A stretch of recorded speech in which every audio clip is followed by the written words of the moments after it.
Жамбылда ауыл аманаты жобасы сәтті жүзеге асып жатыр. Ерекшелігі өңірде мемлекет тарапынан берілетін 2,5% несиемен қатар тауарлық несие де қаралған. Яғни тұрғындар жергілікті шаруа қожалықтарынан ешқандай кепілсіз мал ала алады.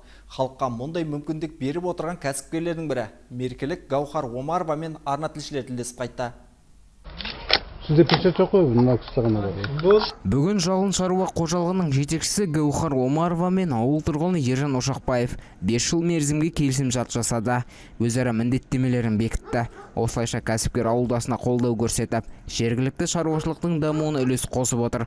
Бұл жоба тауарлы несие бағдарламасы аясында жүзеге асырылуда. 2 қошқар 50 қой беріп отырмын. 2 қошқар 50 қойдан жылына 50 қой өзіне қалады да, жылдағы төлінен 25 қозып маған беріп отырады.